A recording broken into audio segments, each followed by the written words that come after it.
me in the opening prayer.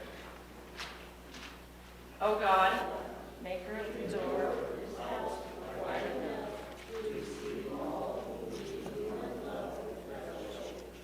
Narrow enough to shut out the enemy cry and strife. Make his threshold smooth enough to be the knowledge of the children, nor to stray the faithful, but rugged and strong enough to turn their heads from above. God, make the doors as glass. In light of all that's happening in the world and this idea of the golden rule and trying to be that presence of loving others, let's turn to our United Methodist hymnals. That's the thick one.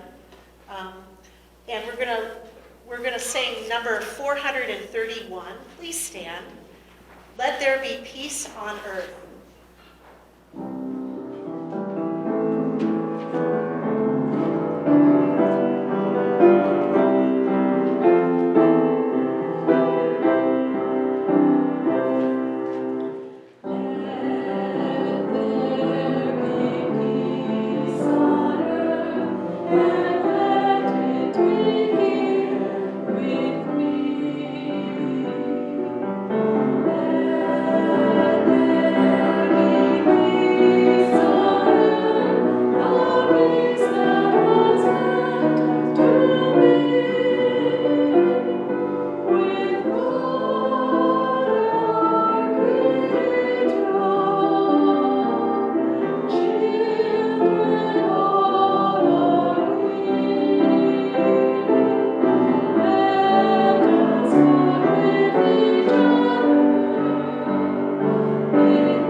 Don will be reading, but I'm just going to give this little introduction as he comes up. So many times these scriptures that are from the Sermon on the Mount or from the Sermon on the Plain, we've heard so many times in our lives, so it's helpful sometimes to just hear it in a little different version.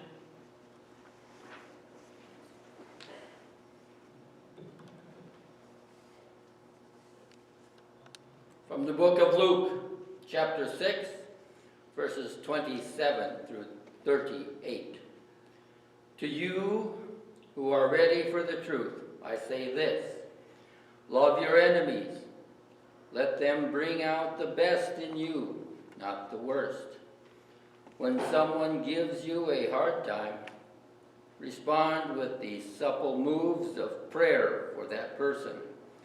If someone slaps you in the face, stand there and take it. If someone grabs your shirt, gift wrap your best coat and make a present of it. If someone takes unfair advantage of you, use the occasion to practice the servant life.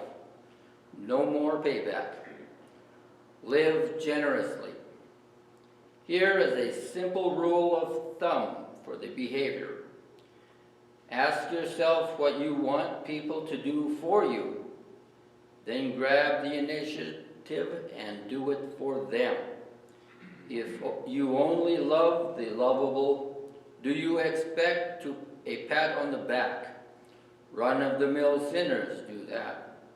If you only help those who help you, do you expect a medal? Garden variety sinners do that. If you only give for what you hope to get out of it, do you think that's charity? The stingiest of pawnbrokers does that. I tell you, love your enemies. Help and give without expecting a return. You'll never, I promise, regret it. Live out this God-created identity the way our Father lives toward us, generously and graciously, even when we're at our worst. Our Father is kind. You be kind.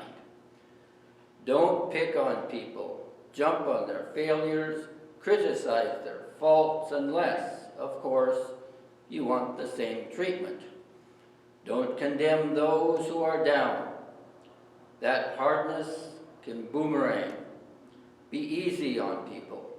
You'll find life a lot easier. Give away your life. You'll find life given back. But not merely given back with bonus and blessing.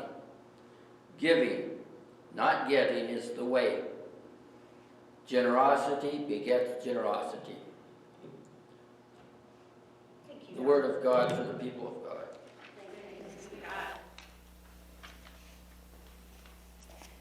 Well, a few years ago, I had the opportunity to go to the Ryman Auditorium in Nashville, Tennessee. Have any of you been there?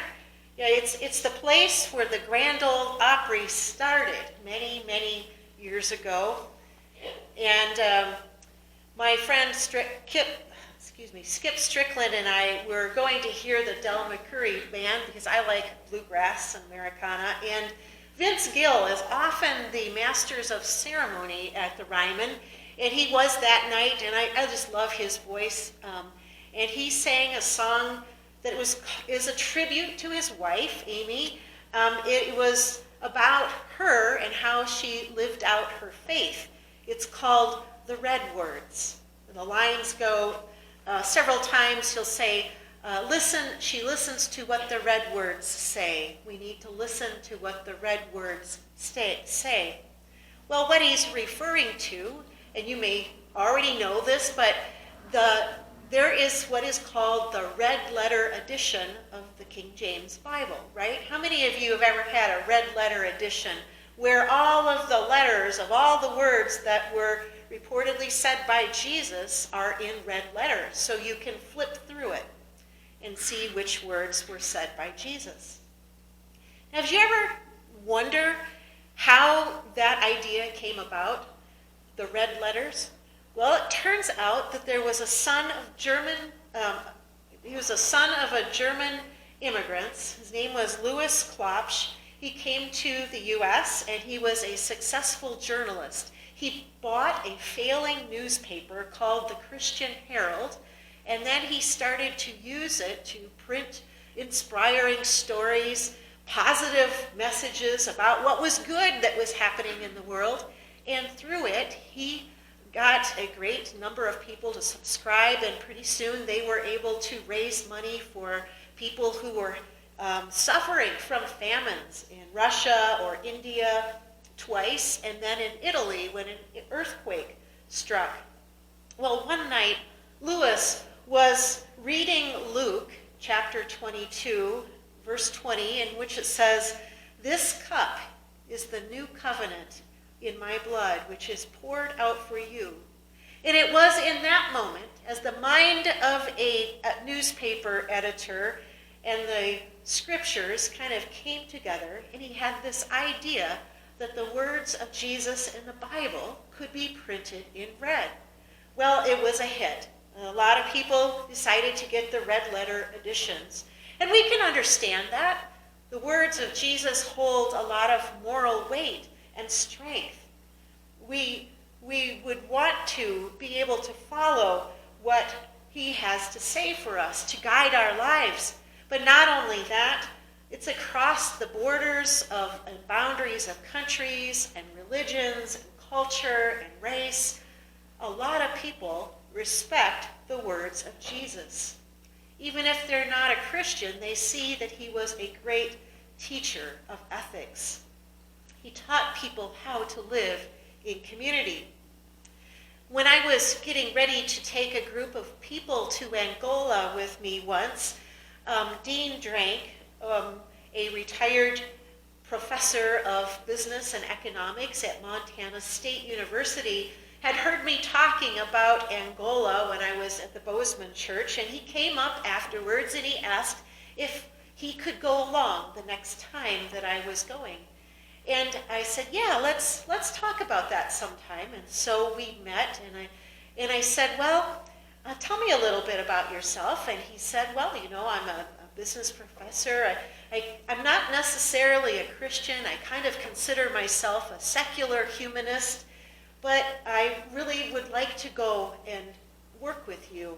And I said, well, Dean, tell me how you would feel. How would it be for you being around a lot of people who are going to talk about Jesus a lot? And he said, very thoughtfully, he really took a little bit of time and he thought about it. He said, well, I really think that the world would be a much better place if we all actually lived by the words of Jesus.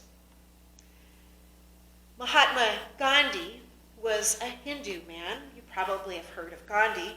And he said this, Jesus, a man who was completely innocent, offered himself as a sacrifice for the good of others, including his enemies, and became the ransom of the world. It was a perfect act.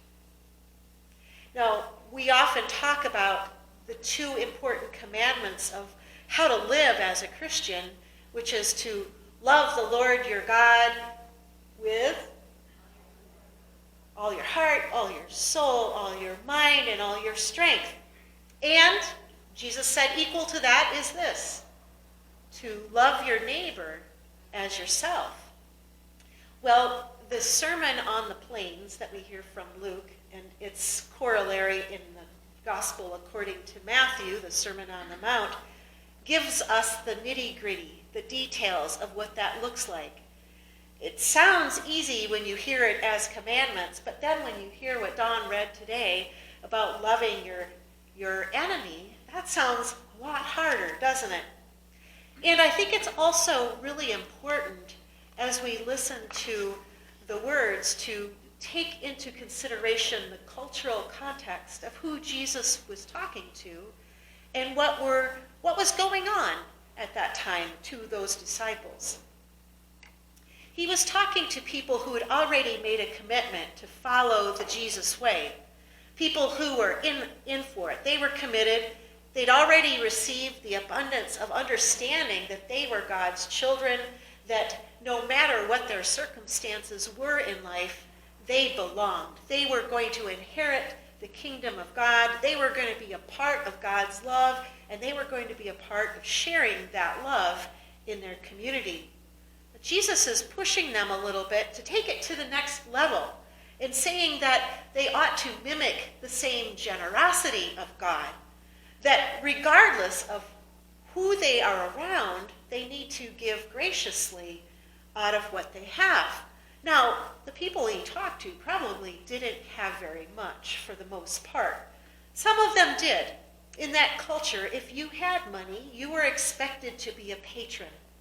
And so Jesus is talking to people who are not necessarily rich, but in the ways of money, but he's helping them to understand that they are rich in the ways of God, that they have love and other things that are worth more than just money.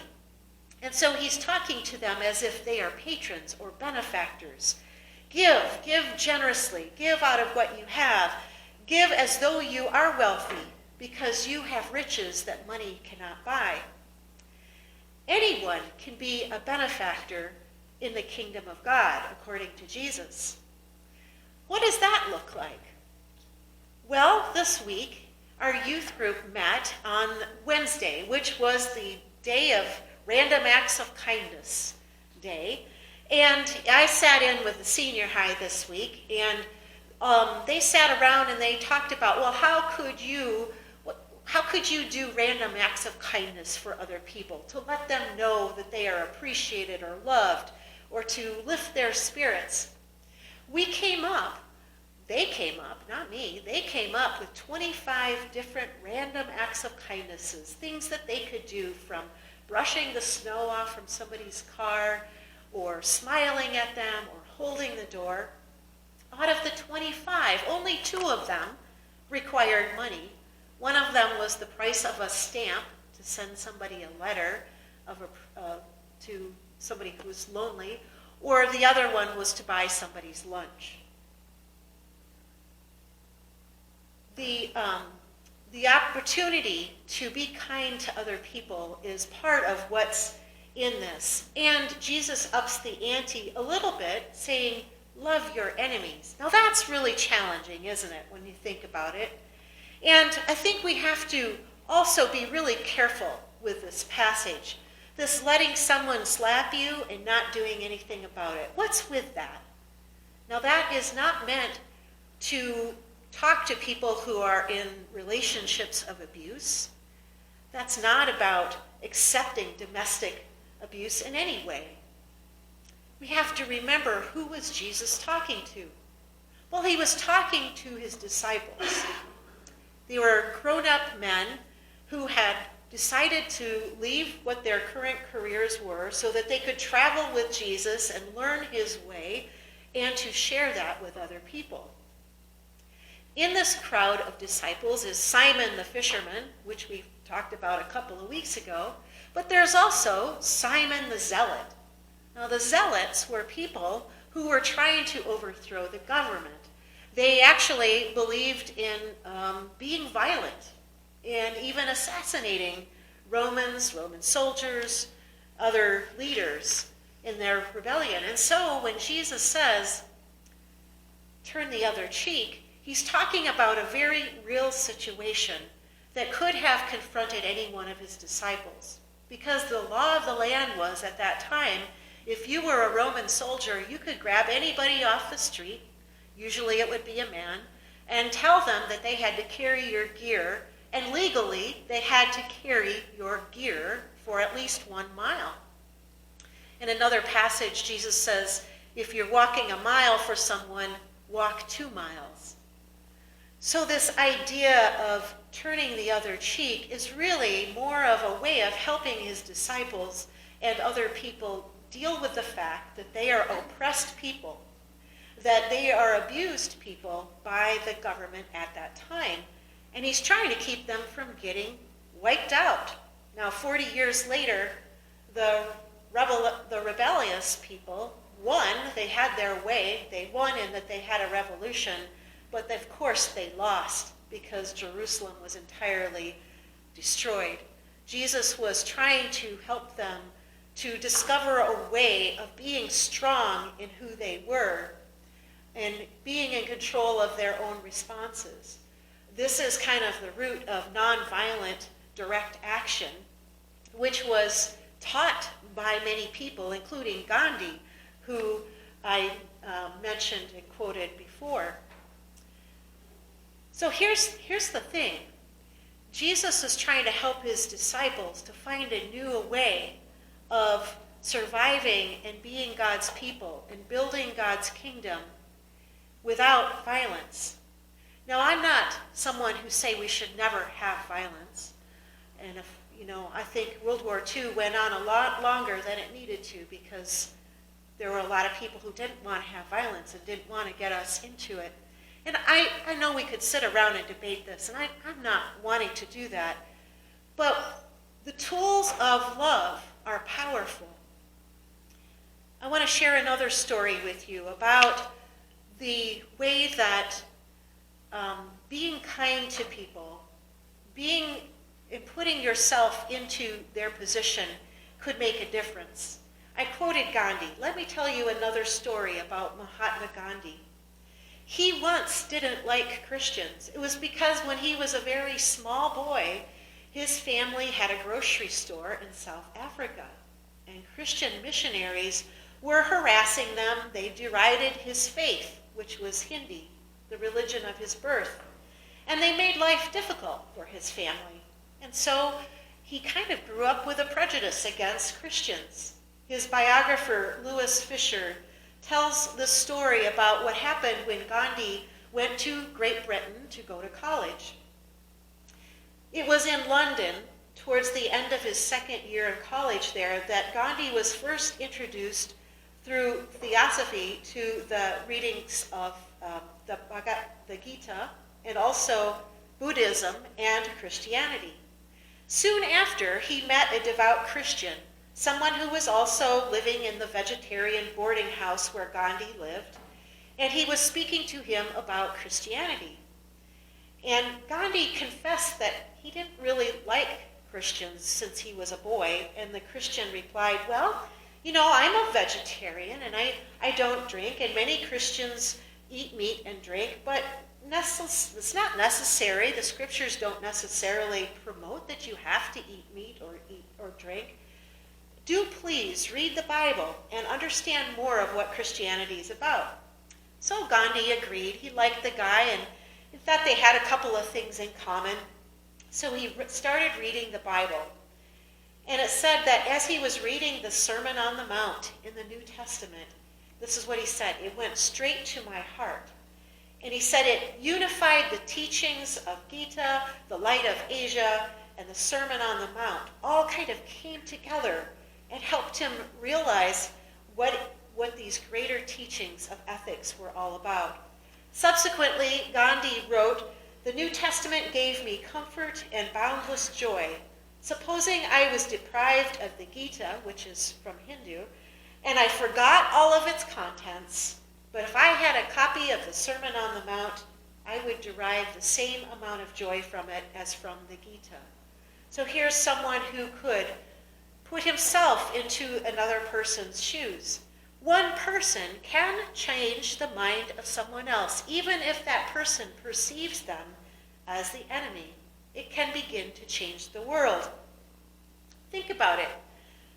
If it hadn't been for that person in the boarding house, having Gandhi read the Bible, would Gandhi have been willing to meet with Martin Luther King Jr. and other people who wanted to learn the principles of nonviolent direct action in the 60s? I don't know. We will never know, because they did. It happened. It's like a ripple effect, isn't it? How do we live out the red words that Jesus spoke today? Well, I think we know we all live in a pretty divisive time. Somehow we have decided that if we have a difference of opinion, or we came from a different background, maybe a different religion or race or different culture, we don't necessarily see each other as just different. We see each other as enemies. Well, that's against the teachings of Christ, isn't it? And maybe we can't love somebody who's a real jerk to us or a bully, but we could at least try to tolerate them, to try to offer them the same peaceful, positive regard that we would offer a complete stranger. We could try to do that. It's not always easy. But one of the things that we could do is this. This last week I'm blessed for the next 8 weeks. I get to have coaching on Mondays. And it's a coach who's leading a number of United Methodist pastors and trying to improve and, survive being a minister during the pandemic, those sorts of things. And we talked about the inner voice, that inner judge or that inner critic that we often grow up with, that voice that says, oh, you're not good enough speaker, or you're not smart enough, you're not tall enough. You've heard me talk about that before. And this coach says we need to stop listening to the inner critic, the inner judge, and listen to our inner sage. Listen to the wisdom that we've learned over the years. As I started thinking about this inner sage, I was thinking we need to learn to listen to the words of Jesus, don't we? Who is our inner sage as Christians. Not only the things that we have learned along the way, but listening to the places where we have followed what Jesus said and it turned things around for us. I think about my friend Rosie Gander from high school back in Ithaca. First time I really got to talk to Rosie Gander, we were in a fight. We were pulling hair and pushing and shoving in 5th grade. And it was all about playground play, that kind of thing. And we stopped. I think I was actually kind of shocked that I was in a fight with somebody besides my brothers, that is. And we stopped and we kind of avoided each other for a while, but it wasn't too long before in a year we became best buds. We became friends. I think we were both a little bit embarrassed about what we had done. And I don't know if that's ever happened to you, where somebody you thought you didn't like somehow became someone that you learned to appreciate, that once you got to know them, you realized that they were really a wonderful person, and your world would be missing so much if they weren't there. Well, I want to just end with this, that I think that we all know that we've been blessed in many ways by the friendships of the people that are in this room. But I think that there's also people that we don't know, and we don't want to miss out on that blessing yet either. Let us take time to get to know other people, to offer a non-judgmental perspective, to not offer condemnation, because after all, we have graciously received many blessings from God. Though we've done wrong, we're not judged by God. Though we've done wrong, we're not condemned. It's the corollary to John 3:16, it's John 3:17. He came into the world not to condemn, but to save us. We've all received forgiveness, so let us receive and forgive freely. I'd invite you now at this time to turn to another hymn that says it so much more eloquently than I can. This is number 300. It's in your United Methodist hymnal. It's called Freely, Freely. It's number 389, 389.